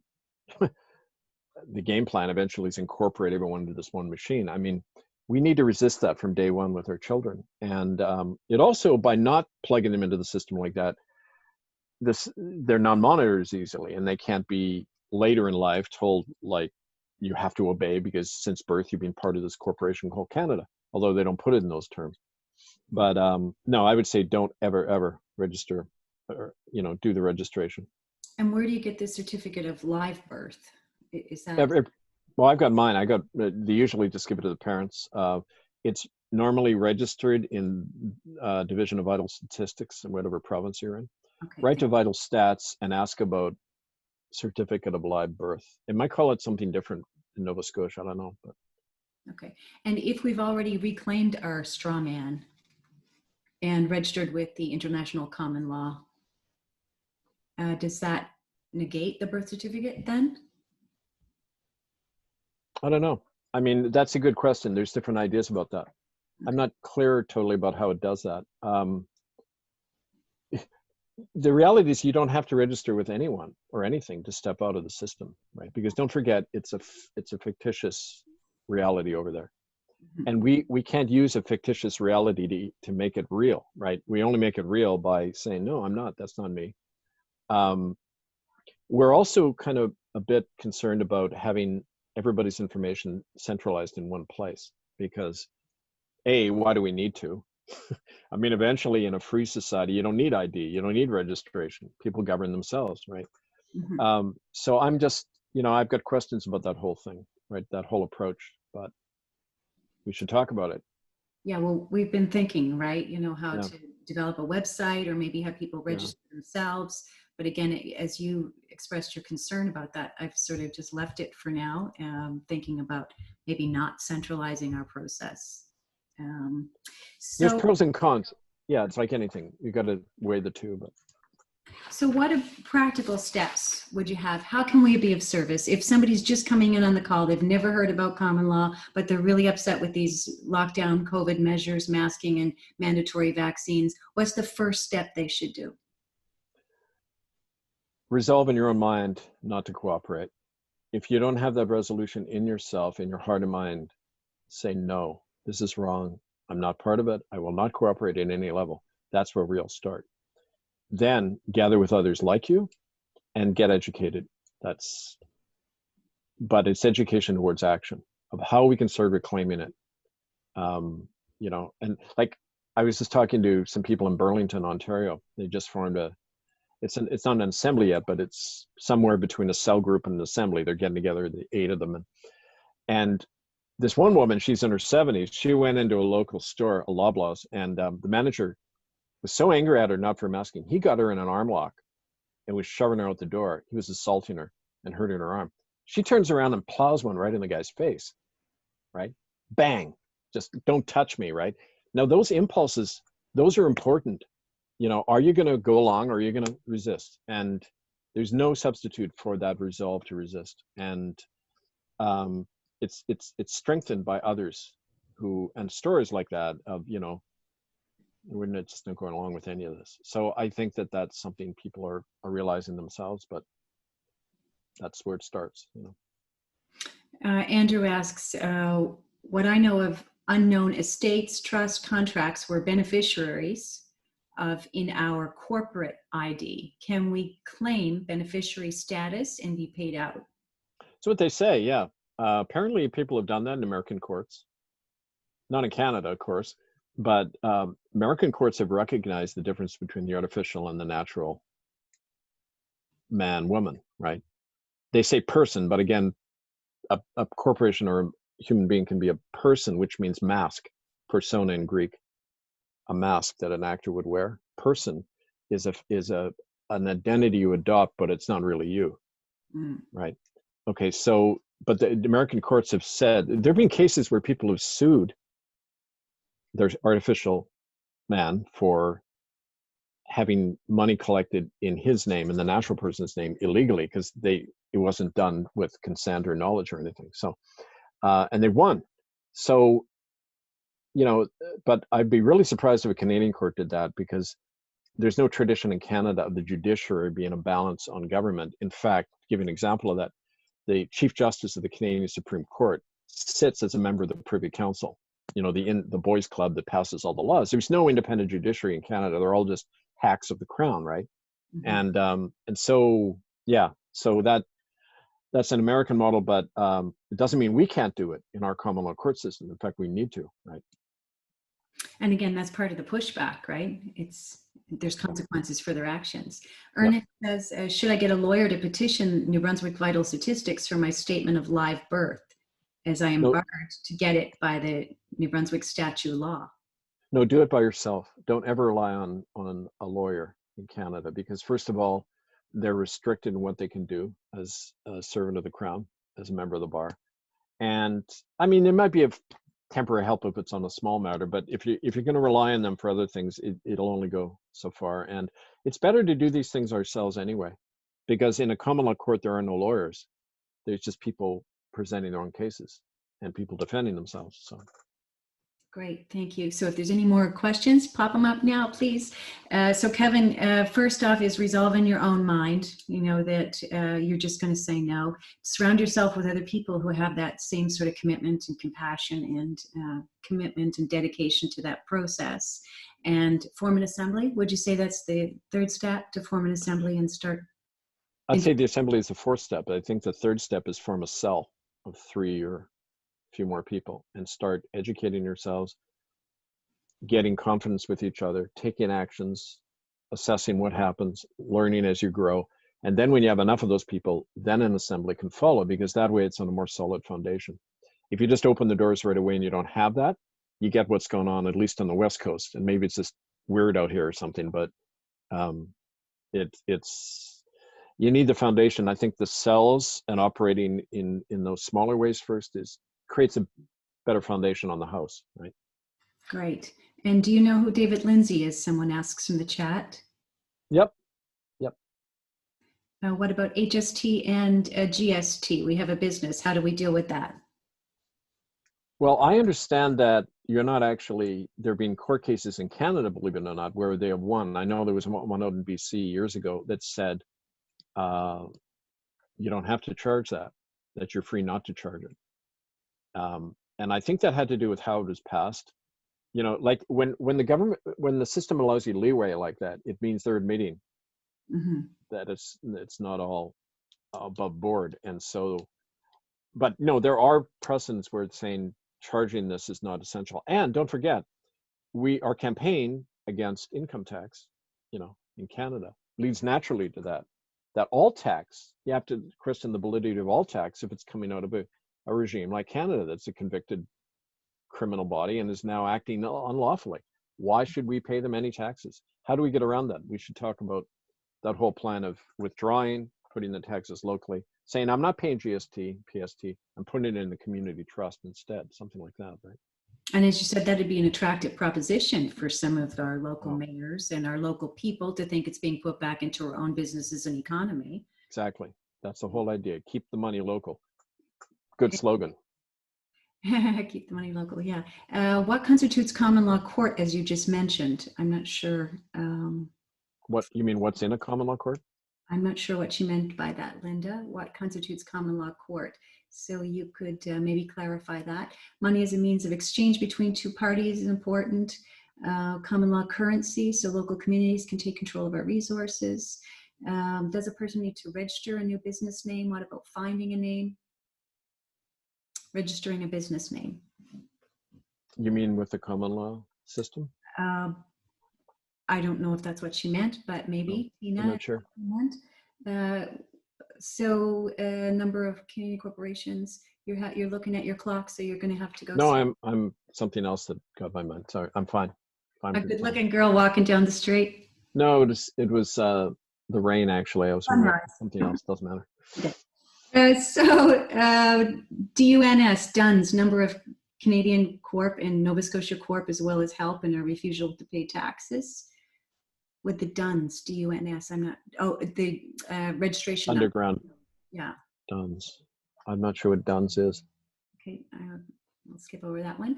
Okay, so then what for masking? So maybe you want to touch on that, because I've had a lot of mothers talk about the school system, and they're really upset about having to send the kids back with masks.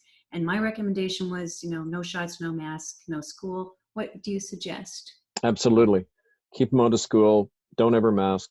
Especially now that CDC says it's not airborne. It's absurd, and to deoxygenate your child and crash their immune system over something that's not even airborne. So yeah, and in terms of forced masking, use the law. Say this is a law. You're going to be held personally liable for any damage that happens to my child as a result of this. That's why I'm refusing. No informed consent, Nuremberg codes, 1947. Free informed consent required for any medical procedure. I mean, all these things should be quoted, you know. And I guess this is something that we can teach in an assembly too. You know, we can get together and we can set kind of a strategy in place of how we can empower mothers who don't know these things, right? That's right. I noticed somebody asked about the conviction of Canada and the churches by the tribunal. Yes. Go to murderbydecree.com and go to the heading that says ITCCS archives. You'll see some of the documentation from that. Our website, the original website of the ITCCS, was destroyed. We had to salvage some of the material. But don't forget, if you look at the news items from back then, the way it all happened, which again we've documented with videos and that are, some of the links are on my site. The links to the evidence for you. Yeah. There you go. It's on there, and the proof was in the reality of 3 top cardinals and the Pope all stepping down after being named in our indictment. And I mean, it's, again, there was a big fogging of that went on after, so that people couldn't learn the lesson that these people are vulnerable and can be brought down by citizen tribunals. Okay, I have a surprise. Are you ready? Yeah. Look at Oh this. my God. Beautiful. So I have 30 t-shirts for our Excellent. event, 10 Great. small, Good medium, work. 10 large, and we're having our Train the Trainer, Teach the Teacher event on Friday. So if you're Yeah. interested, you can connect with Charlene. And then we have our big gathering that Audrey's putting off at a secret location. But there's going to be music and Indigenous people and all sorts of community builders and music and fun and fellowship to learn from each other, support the membership. And it's also fundraising for our local Atlantic Common Law Assembly. So, Kevin, do you want to explain what the flag, the Canada flag, is? Yeah, that was adopted after our founding convention in Winnipeg in 2015. And the 3 stars represent the English, French, and Indigenous founding nations. And the Tura Wampum is what those blue lines are. And the Tura Wampum Treaty was signed originally between the European powers and the 6 nations in the East. And it represents 2 ships going down, the canoe and the ship of the different cultures going down the river side by side, not one dominating the other, but not one over the other, but just sharing the land together. It's a symbol of peace and equality. And when I first learned about the Tura Wampum at Ganawake, the Mohawk Reserve west of Montreal, and the clan mothers there gave the flag to me, not this flag, but the original Tura Wampum flag, which I have. And they said, teach your people about this, because we've always held to it. And when the Crown came in and imposed the Indian Act and all the genocide, they violated this. But we need to go back to that. And that was part of the motivation in setting up the Republic. This is the only way to undo the legacy of genocide. And the same genocide hitting us all now. An example I use is in the Indian Act, no Indian mother or father has ever been able to refuse vaccinations since 1874. If you live on reserve, they can come in and shove a needle in your arm or your child's arm whenever they like. They've always done that. So now they're doing it to all of us because they were able to do it to our Native neighbors. And this is our way of saying, no, we have to undo this, not only by resisting these things now, but remembering what happened. And I often say to people, you can't really do this work unless you know some of that history, which is why murderbydecree.com and all of our links are so important to do that. Right? And now your books, I know all your books are on Amazon, but we don't like to support those big corporations who don't pay royalties out to their authors. So you are eventually going to put your books on your website and have them as a PDF download, right? Well, I'm going to send a PDF to people who need it very much. And we also are ordering books in bulk. So for example, the books coming to you, I'm working out a system which the local assembly, so I get an author's discount, right? Where I pay like $4 for each book, but then you can sell it for 10. So I'll send you, but you guys send me the money. I send you 100 books. You sell them, make a profit, and you can use that money to order more books or whatever, or help pay my travel to get to you or whatever, right? So it can be a self-generating business to use the books we have, right? Yeah. So we'll do that as well. Yeah. Good. So don't, anybody that's in our membership, don't buy the books until we get them here and see what we have. And, but I don't have them just yet. Nuremberg Code, somebody's asking about that, partial knowledge of the international affairs, not leave people excluded. Just maybe the question would be good. A lack of dumbs. Tell me a bit about the 8 balls everywhere. My question is, okay, good. Can you please take time to reflect your influence and to stick to where you are most helpful? You mean talk about where I'm most helpful? Maybe where we're most helpful, maybe to stick to where you are most helpful. Can you please take time to reflect your influence? So maybe your influence and where you feel like you're most helpful in this global movement. Well, this is, to be honest, what we're going through now is just the latest manifestation of this movement that I've been involved in for a quarter century. And it's really the same thing. It's recognizing, that justice is created by us, and not just in the abstract, but the advantage of my story is that I've encountered the system a lot and found a way to turn it around. Because this evidence, when you look at our documentary material in that, it's undeniable what happened here.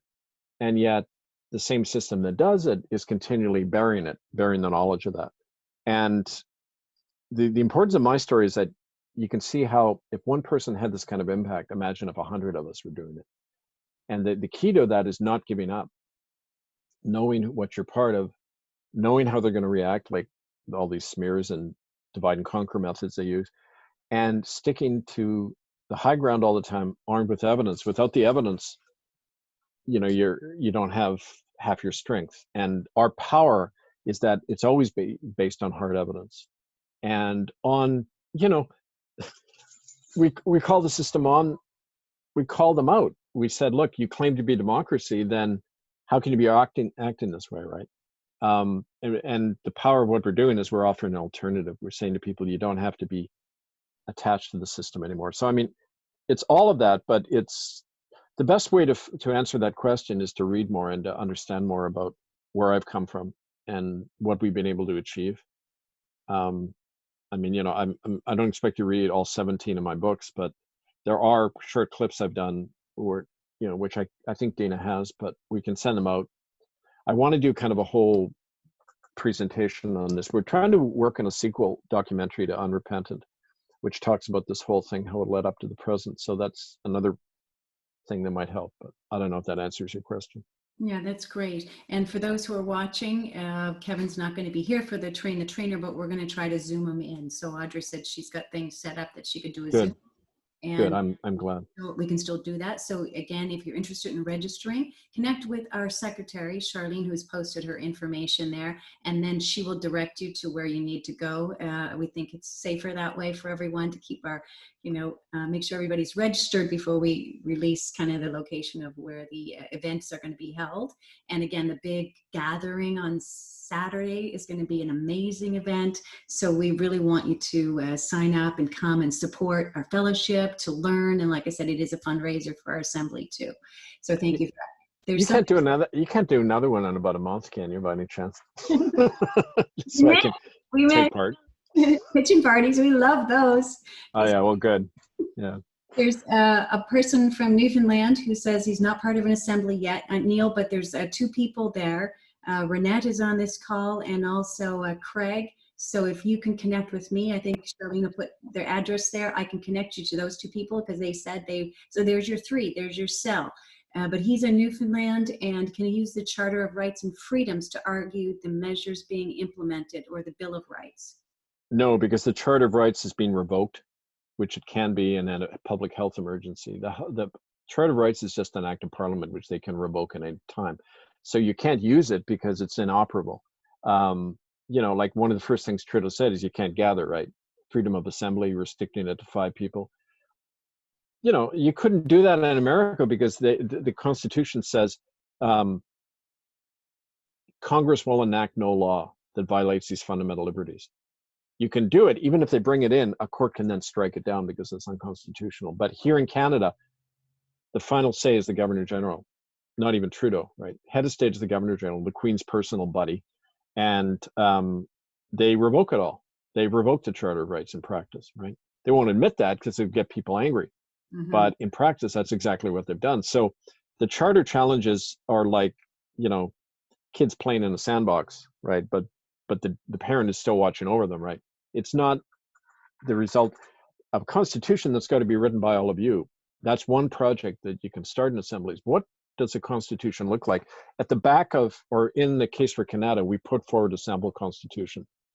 Local assemblies are brought in the constitutions. It's really a picture of what you want your society to be, and so it's really exciting process for people to start working on a national constitution. And that's the highest law in the land, the republic, right? You take an oath of allegiance, not allegiance, sorry, wrong word. You take a pledge to the Constitution, right? Because we're not ruled by people, we're ruled by law. But the law we create ourselves, right?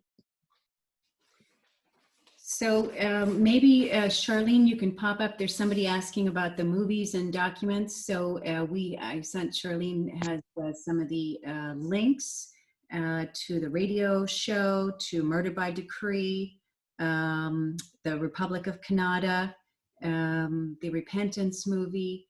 So we can put these on the link here, or you can connect with me. Charlene will put my dr.denac, dr.denagc at Gmail, or the Proton Mail account, and you can connect with me for all those links. Again, I think I've just been invited to do something in New Brunswick. I don't know if you're going to be able to meet me there, Kevin, at some point or not, but there's some. At some point, freedom we're still working on it, but yeah, at some point, I'm resolved to be there. If there's anyone in New Brunswick who wants to connect with me, it looks like I'll probably be there around the second week in October. So if you want to get together and have a little powwow kitchen party, let me know. We'll talk about that, Dina. Yep. Yeah, sure. And so any closing remarks, Kevin, that you want to address? We have 43 people on the call. Thank you all for staying and coming and your great questions. Anything that you want to address or closing remarks? I would say don't wait. Take initiative. Find 2 other people. Form a cell. Start action. There's a thing we sent out, which is up on republicofcanada.ca, about what it means to be a citizen, and rights, responsibilities. But the important thing now is to create a presence for everything we're doing in your community. There's lots of ways you can do that. You can be really creative and do it, but the important thing is to start something. And that's one of my favorite quotes from Napoleon. He said, you start a battle and see what happens. You don't have a blueprint because you don't know what the enemy is going to do. You've got to be flexible all the time and maneuverable in your own thinking, right? Be like water around a rock. If you hit one opposition, go around it. And that's our power, is that really we're kind of like a guerrilla movement. We're maneuvering around this big corporate state, but we have the advantage of size and maneuverability, and we own ourselves, right? Unlike our opposition, they don't own themselves. And that's our strength as men and women. Good. Well, thank you. I think we will close out here now, but we will have this, I hope, Wednesdays, every Wednesday at 7. We'll have it set one up next week, but you'll know about it if you're a member. So you'll have to kind of register as a member, because we'd like to know who's coming into the calls. And you can share with your family and friends, but we like to keep it to a small, intimate group. A smaller intimate group. So again, you can register with Charlene. I pop my emails in there. So if you need contacts to anyone in New Brunswick, Newfoundland, I don't think we have anyone from PEI just yet, but we'd love to hear from you. And I just want to thank you, Kevin, there in your safe house, we're sending good intentions, love, safe travels, protection. And thank you for all you've done for the movement, because you're really mentoring the path for the rest of us. Well, I'm not going to be held long here. No, nothing has ever held me down for very long. So you can rest assured you'll be seeing me. Okay, well, thank you. Thank you, everyone, for the call. Maybe, I don't know if I can unmute everyone. I haven't learned that yet. So maybe I'll learn that for next day so we can all say goodbye. But anyway, I wish you a wonderful evening. Thank you, everyone, for your great questions. Thanks, everyone. Next Wednesday, hopefully 25th. Thank you. Right, 25th for the trainer. Kevin's going to be on Zoom with us. 26th for the big event, the gathering, and we'll see you all soon. Take care. Thanks, everyone. Thank you, Kevin. Thank you. Thank you, Kevin and Dina. Thank you, All right. Kevin, Dina. Thanks Thank to you, both of everyone.